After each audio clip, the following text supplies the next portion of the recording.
नमस्कार, जिंदा एकेडमी के ऊपर आपका हार्दिक स्वागत है। ये जो एएस वैकेंसी के लिए स्टैटिस्टिक्स का बैच चल रहा था, उसका आज लेक्चर नंबर 41वां लेक्चर है। इससे पहले जो 40वां लेक्चर पढ़ाया था, उसके बारे में मैं मोटा-मोटी के ऊपर आपको रिवाइज रिवाइज करा देता हूँ। तो सबसे पहले जो 40वां लेक्चर पढ़ा था, वो पढ़ा था हमने स्ट्रैटिफाइड सैंपलिंग के ऊपर। मतलब स्तरित प्रतिचयन क्या होती है? मतलब स्तरित प्रतिचयन जैसे नाम से ही पता चल रहा है कि अलग-अलग स्तरों के अंदर बाँटना और फिर उनमें से चुनना, उसको कहा जाता है स्तरित प्रतिचयन। फिर उस स्तरित प्रतिचयन के ऊपर मैंने कुछ एग्जाम्पल भी आपको सॉल्व करवाए थे। तो आज वाला ये जो लेक्चर है वो उससे जस्ट आगे है। तो आज वाले लेक्चर के अंदर हमने कौन सी सैम्पलिंग ली है? आज वाले एक लेक्चर के अंदर मैंने जो सैम्पलिंग ली है उसका जो नाम है वो है सिस्टेमेटिकल सैम्पलिंग। सिस्टेमेटिकल सैम्पलिंग क्या होती है? नाम से ही पता चल रहा है कि सिस्टेमेटिक मतलब एक ढंग से, मतलब हमारी को चुनना होता है। मतलब ढंग से चुनना वाला समझ, जैसे कोई भी एक सिस्टम से चलेगा। कुछ भी रूल है या रेगुलेशन है वो एक सिस्टम ढंग से चलेगा। का मतलब ये होता है क्रमबद्ध प्रतिचयन से। तो क्रम या ढंग से क्या होता है, जैसे सपोज कीजिए इसके अंदर क्या होता है कि कोई भी एक इकाई, हम कोई भी एक रैंडमली चुन लिया जाता है और उसके बाद जो इकाइयां चुनी जाती है वो एक कोई भी एक नंबर अंतराल या फिर वर्ग अंतराल के डिफरेंस के ऊपर हम उसको इकाइयों को चुन लेते हैं। तो चलिए मैं आपको एक बार के लिए नोट्सों को बता देता हूँ कि नोट्सों के अंदर मैंने क्या लिखा है। तो सबसे पहले मैंने लिया है कि क्रमबद्ध प्रतिचयन क्या होता है, सिस्टमेटिकल सैंपलिंग क्या होती है। मैंने लिखा है कि यदि पहली इकाई यादृच्छिक रूप से चुना जाए तथा शेष इकाइयां पहले से निर्धारित क्रम में एक निश्चित अंतराल पर सही चुन लिया जाए तो इसे क्रमबद्ध प्रतिचयन विधि कहते हैं। क्रमबद्ध प्रतिचयन विधि का आपको मतलब मीनिंग पता चल गया है कि मतलब एक इकाई हम कोई भी एक रैंडमली चुन लेंगे और उसके बाद यदि हम वर्ग अंतराल के आधार पर हम देख लेते हैं कि भाई भिन्न भिन्न इकाइयां चुन लेते हैं, तो उसको जो सिस्टमेटिकल चलता है उसको कहा जाता है क्रमबद्ध प्रतिचयन। दूसरी मैंने लाइन लिखी है कि यह विधि तब उपयोग में ली जाती है जब पूरी तरह से व्यवस्थित प्रतिचयन फ्रेम व्यवस्थित हो।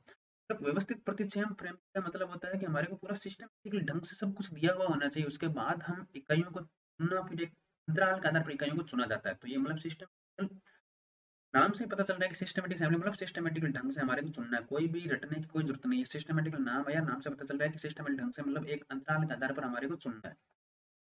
फिर आता है कि जो क्रमबद्ध प्रतिचयन मतलब प्रतिदर्श हम चुनते हैं, तो इसके जो कौन कौन से मेथड होता है, सबसे पहला जो मेथड होता है वो होता है रेखीय क्रमबद्ध प्रतिचयन विधि बोल सकते हैं, या फिर इसको मेथड मेथड भी बोल सकते हैं, रेखीय क्रमबद्ध प्रतिचयन विधि। इस विधि का उपयोग कब किया जाता है? इस विधि का उपयोग तब किया जाता है जब हमारे पास n इक्वल टू n क्या होता है। n क्या होता है, यहाँ पर आपके पास प्रतिदर्श होगा, और k क्या है, वो है प्रतिदर्श अंतराल होता है। कैपिटल N क्या होता है, आपके पास समष्टि दे रखी होगी। इस प्रकार चुनते हैं। तो सपोज ठीक है, मेरे यहाँ पर मैंने एग्जाम्पल लिया है, समष्टि टोटल जो समष्टि होती है, उस समष्टि के अंदर आपके पास जो इकाइयाँ होती है वो कितनी है, 80 इकाइयाँ है। जो प्रतिदर्श होता है उसके अंदर कितनी इकाइयाँ लेनी है, हमारे को 5 इकाइयाँ लेनी है। हमारे को इंटरवल निकालना है, तो इंटरवल कैसे निकालूंगा, समष्टि 80 के अंदर मैं का भाग दे दूंगा, 5 का भाग दे दूंगा, तो मेरे पास जो 16 आएगा वो क्या आ जाएगा, के की वैल्यू आ जाएगी। जैसे ही के की वैल्यू आएगी तो मैं आई अगली जो इंटरवल लूंगा वो आई प्लस के, अगला इंटरवल आई प्लस का 2 के अंतराल के आधार पर मैं समष्टि को चुना चाहूंगा, मतलब प्रतिदर्श को चुना चाहूंगा। तो यही मैंने इस लाइन लिखा। और यहाँ पर मैंने सपोज कीजिए कि माना कि मैंने रैंडमली कोई भी एक 80 मैंने 12 नंबर ले लिया। तो इसके बाद जो प्रतिदर्श के अंदर हम पूर्ण संख्या चुनेंगे, तो सबसे पहला जो 12 ले ली, इसके बाद में 16 और इसमें जोड़ दूंगा, मतलब 28 28 में सैंपलिंग ले लूंगा, फिर इसमें और 16 जोड़ दूंगा, फिर 16 जोड़ दूंगा। ऐसे मेरे पास जो 80 तक मेरे पास डिजिट जो नंबर थे, उनमें से मैंने प्रतिदर्श के रूप में कौन कौन से नंबर लिए हैं, 12 28 44 60 और 26।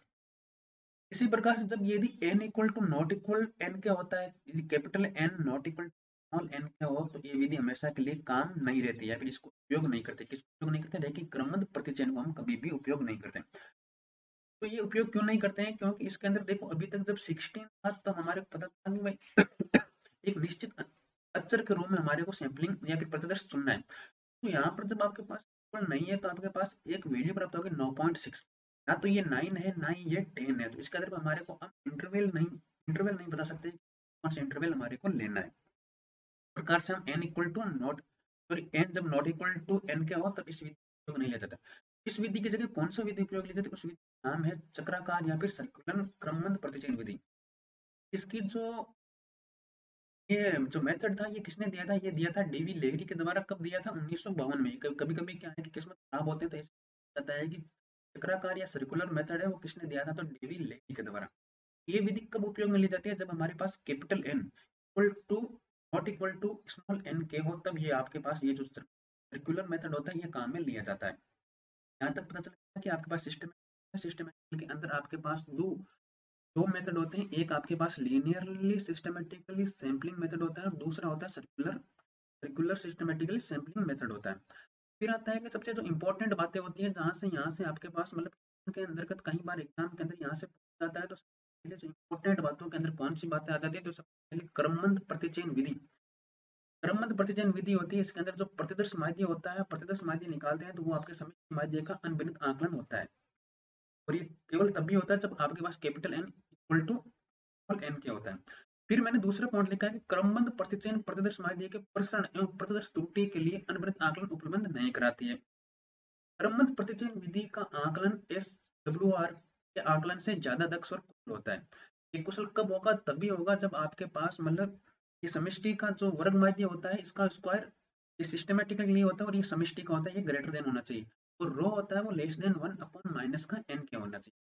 अब ये आपको ऐसे लगेंगे कि ये पॉइंट आपके पास मतलब ऐसे सर मतलब नोट से देख रहे हो डायरेक्ट पढ़ा रहे, ये पॉइंट आपको घटने होते हैं और सबसे इंपॉर्टेंट पॉइंटों में यहाँ से आते हैं। तो ये पॉइंट तो आपको दिमाग के अंदर बिल्कुल भी होना चाहिए कि ये दिमाग के अंदर जब भी सिस्टमेटिकल नाम लिया जाए तो आपके पास एक दो लगातार तीनों आपके पास बुक पर होने चाहिए। हाँ, सिस्टमेटिकल के अंदर इक्वल टू सिस्टमेटिकल अंदर क्या होता है कि जब प्रतिदर्श माध्य होता है तो समष्टि माध्य एक अनभिन्नत आकलन होता है और दूसरा होता है जो इसके अंदर प्रसरण में प्रतिदर्श त्रुटि उपलब्ध नहीं कराता है और तीसरा होता है कि WR से दक्ष होती है क्योंकि ये S square WI greater than होता है, वो एच स्क्वायर से रो होता है वो लेस होना चाहिए 1 के द्वारा। फिर आता है कि आपके पास रो यदि अंतर्वर्ग सहसंबंध गुणांक है तो क्रमबद्ध प्रतिदर्श के आकलन प्रसरण हमेशा कम होगा। कब होगा? जब रो इज लेस देन 0। और प्रतिदर्श माध्य का जो प्रसरण होता है उसका ये फॉर्मूला होता है कि क्या होता है कि V equal to n minus का 1 upon capital N S square minus का कोष्टक n माइनस का 1 के S स्क्वायर अपॉन में ये n आता है नीचे। ये आपके पास मतलब फॉर्मूले हैं जो आपके पास याद होने चाहिए। हालांकि इसमें मैं समझाने वाली कोई भी बात नहीं, ऐसा नहीं है कि आपको मतलब हर कोई समझाएगा, समझाने वाली बात आपको सिर्फ याद होना चाहिए बस। फिर जो इम्पोर्टेंट जो क्वेश्चन है वो मैं दो एग्जाम्पल लिया हूँ जहाँ से क्वेश्चन की संभावना सबसे ज्यादा होती है। सबसे पहला जो एग्जाम्पल है वो है कि क्रमबद्ध प्रतिचयन आकलन अच्छे परिणाम नहीं देगा। ये अच्छे परिणाम कब नहीं देगा? जब आपके पास इकाइयों के मध्य जो विचलन आवृत्ति ज्यादा हो या फिर इकाइयों के मध्य आवृत्ति हो या फिर नियमित अंतराल पर चयनित इकाइयों में सहसंबंध हो। कौन सा ट्रू होगा? दोनों ही होने चाहिए। तब आपके पास ऑप्शन नंबर सी क्या है? ए एंड बी दोनों ही ट्रू होना चाहिए। फिर एक एक अच्छा एग्जाम्पल मेरे को लगा तो मैंने लिख लिया है कि n आकार की एक समष्टि है और n आकार के क्रमबद्ध प्रतिचयन दे रखे हैं। प्रतिदर्श की संख्या प्रतिदर्शों का आकार कितना दे रखा है? स्मॉल n और समष्टि का आकार कितना है? Capital N। आपको दे रखा है कि n equal to small n के मतलब समष्टि होता है वो आपके पास अंतराल के रूप में विभक्त किया गया है।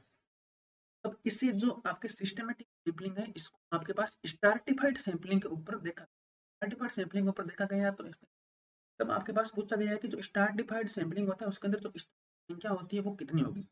ये तो हमें भी पता है कि जब स्त्रियों की संख्या इसमें जो के होता है वो अंतराल होता है। सपोज कीजिए मेरे पास कोई भी एक इकाई बाद में मैंने अंतराल पर एक और ले ली फिर और के अंतराल पर ले ली, तो ऐसे में इकाइयां लूंगा मैं n इकाइयां लूंगा।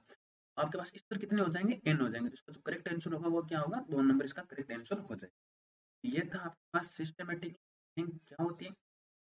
एक बार के लिए फिर से रिवाइज करा देता हूँ। सिस्टम क्या होती है? जो सिस्टम से एक मतलब एक रैंडमली या फिर एक सिस्टम चलता है कि एक इकाई तो मैंने रैंडमली चुन ली जो इकाइयां सिस्टम से चलती है। फिर जो इसके बाद में आता है वो क्रमबद्ध प्रतिचयन चयन की दो मेथड मैंने बताया था, एक लीनियर मेथड दूसरा मैंने मेथड बताया था। लीनियर मेथड कब काम का है? जब आपके पास जो समष्टि कैपिटल एन होता है जो समष्टि का आकार होता है वो इक्वल टू स्मॉल एन के इक्वल होना चाहिए। जब एन के इक्वल नहीं होता है तब आपके पास यूज किया जाता है मतलब सर्कुलर मेथड यूज किया जाता है। ऐसे ये दो फिर जो इंपॉर्टेंट बातें कि चारों चारों इंपॉर्टेंट बातें आपको मुख्य जबानी याद होनी चाहिए। यदि सैंपलिंग का क्वेश्चन आता है सबसे बेस्ट और आने का सबसे ज्यादा प्रोबेबिलिटी बनती है। बाकी मैं इनके जो फॉर्मूले लिखाऊंगा ये फॉर्मूले इन फॉर्मूले के एजेस याद कर लो। कोई कुछ आपके इसमें बात बता दूंगी, यदि मैं क्वेश्चन मिलेगा तो मैं वो क्वेश्चन लेके आ जाऊंगा।